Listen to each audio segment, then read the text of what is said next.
In this video, I'm going to talk about the oxygen-containing compounds of sulfur. Back when we talked about hard water, we saw that hard water forms because carbon dioxide is a Lewis acid and reacts with water to give carbonic acid.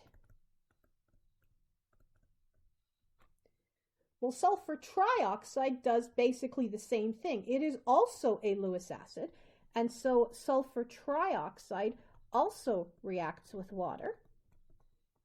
But this time, the oxoacid that we generate is sulfuric acid.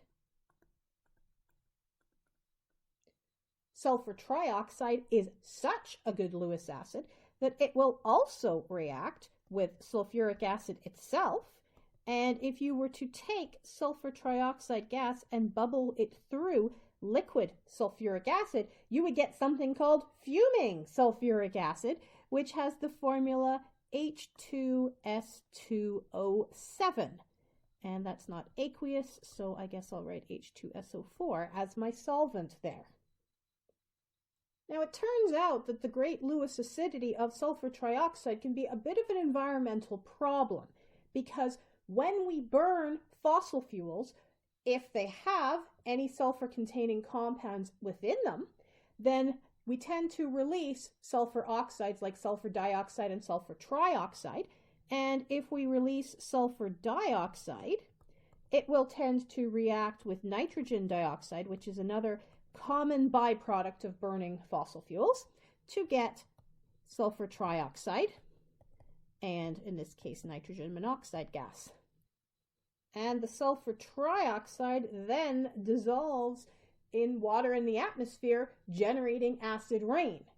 And we talked about the potential consequences of acid rain at the end of the acid section when we talked about it messing with, for example, the solubility of aluminum salts, creating acidic lakes, killing the fish, creating dead lakes. In addition to making oxides like sulfur dioxide and sulfur trioxide, sulfur also makes oxoanions. We saw in the table at the end of the halogens section that we make sulfite, SO3 2-, and sulfate, SO4 2-.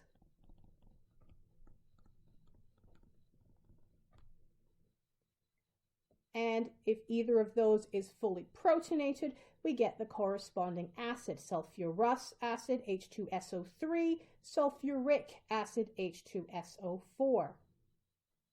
Now, those charges on the oxoanions are actually extremely important, because if we were to compare two species that both contain one sulfur atom and 3 oxygen atoms, but different numbers of electrons, we would find that those two species behaved very differently.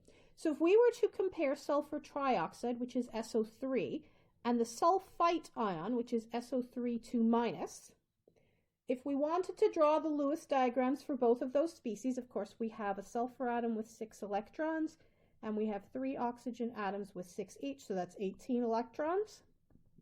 So to make the neutral sulfur trioxide, we're going to have 24 electrons, put the sulfur in the middle, add the 3 oxygens around it. That uses up 6 electrons. We have 18 left, so we can put those around the oxygen atoms as lone pairs. But then we've run out, and the sulfur in the middle doesn't obey the octet rule yet, so we're going to need to pick up at least 1 pair of electrons and make a double bond. If we do this, we're going to have -1 formal charges on our 2 oxygen atoms and a +2 formal charge on the sulfur in the middle. If we want to minimize the formal charge, then we need to pick up another lone pair on each of the 2 terminal oxygen atoms so that we have a double bond from each oxygen atom to the sulfur atom in the middle.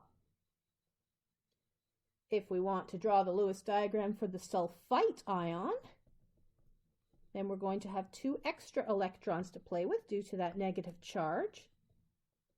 And so that's going to give us 26 electrons instead. And so if we place them all around all of our oxygen atoms, now we have 2 left to put on the central sulfur atom. And if we leave our structure like this, we'll have a -1 formal charge on each of our 3 terminal oxygen atoms, and we would also have a +1 formal charge on the central sulfur. If we wanted to minimize the formal charge, we would pick one of those oxygen atoms and make 1 double bond, and we would still have -1 formal charges left on the 2 singly bonded oxygen atoms, which makes sense because your formal charges have to add up to your overall charge, and we have an overall charge of -2. So these 2 species are very, very different.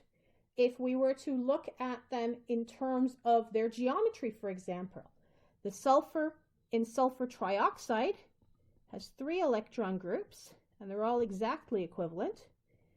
So that is a trigonal planar molecule, and because we have 3 dipoles that all point in equal and opposite directions, it is also a non-polar molecule, albeit one that contains 3 quite polar bonds. On the other hand, if we were to look at the sulfite, because of this lone pair here, we have 4 electron groups around the sulfur, so we're looking at tetrahedral electron group geometry, and we are therefore looking at a trigonal pyramidal molecule. And if I drew that out to show the geometry,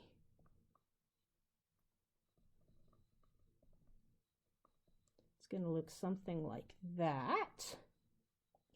And again, we're going to have dipoles pointing from our more electronegative oxygen toward the sulfur, and then remembering that the IUPAC convention shows the dipole pointing toward the positive end of the molecule, or in this case the ion, we're going to have a net dipole pointing up.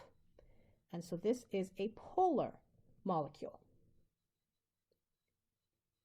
It is also worth noting that sulfur trioxide is a Lewis acid.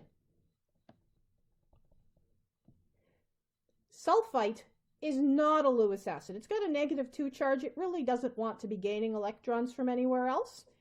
Sulfite is actually a base. And so if we were to take these 2 species and dissolve 1 mole of sulfur trioxide in water, and then in a different container dissolve 1 mole of sulfite in water, what we would find is that we would get an acidic solution for the SO3. The sulfur trioxide would give you an acidic solution, whereas the SO3 2-, the sulfite ion, would actually give you a slightly basic solution.